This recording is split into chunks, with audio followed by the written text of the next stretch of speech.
इस्लामाबाद दा new airport का scene तुसी देख रहे जी इस टाइम माशाल्लाह बहुत खूबसूरत बनया है। लेकिन ये वे के अजकल के जोड़े हालात ने वर्ल्ड वाइड उन्हें फड़ के सारियां बेरौनकियां कर दियां हर पासे। यह देखो रवा तो चल के तुसी 248 किलोमीटर तकरीबन 3 घंटे तो कुछ मिनट तुसी इत्थे पहुँच जाते हो।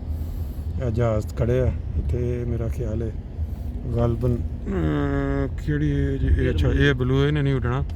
यह देखो तुसी बहुत बड़ा एयरपोर्ट पहाड़ों के बीच बड़ी खूबसूरत नज़ारे। यह देखो सिर्फ अज एक फ्लाइट जानी है जी जर्मनी वास्ते लोग खड़े ने इस टाइम वेट कर रहे हैं। ये फ्लाइट जी जर्मन अंबैसी की मेहरबानी इजाजत मिली है कि लोग जोड़े फसे ने जर्मन पासपोर्ट होल्डर या जर्मन च रहने वाले उन्होंने लैके जाएगी। बाकी तो फिर नज़ारा हाँ देखो किस तरह गड्डियाँ इतने खड़िया ने नॉर्मली अपने।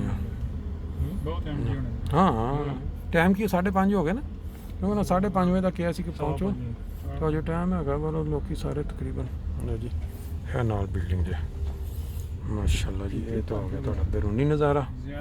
बाकी तो चल के अंदरूनी नज़ारा कराने यह देखो किस तरह खड़े लोग माशाल्लाह जी। देखो तुम किस तरह रश है इतने बिल्कुल बंद हर चीज़। लेकिन ये जर्मन गवर्नमेंट की मेहरबानी है कि पूरे एयरपोर्ट से सिर्फ एक फ्लाइट जा रही है जी जर्मन फसे मुसाफिरों को लैके जाएगी।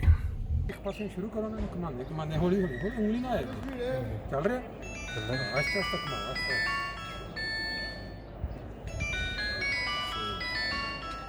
ठीक हो गया दोबारा लो जी जर्मन गवर्नमेंट की मेहरबानी सिर्फ एको ही फ्लाइट जी है वो कतर एयरवेज लैके जा रही है जर्मन मुसाफिरों German passport holder visa holder Islamabad तो। ये जर्मन कौम की जी इन्होंने एक अनोखी सारी दुनिया के हुकूमत अपनी अपनी मुसाफिरों वास्ते फायदा कर रही पर जर्मन ने पहल कर ली। लो जी माशाल्लाह जी एयरपोर्ट सारा बंद पिया कोई बंदा बशर नज़र नहीं आ रहा थले। लेकिन सिर्फ और सिर्फ एक फ्लाइट जी जर्मन वास्ते जर्मन नेशनल लैके वो सब दुनिया उत्थे खड़ी है। देखो लो जी फ्लाइट जी जर्मनी की इस टाइम तैयार हो रही है।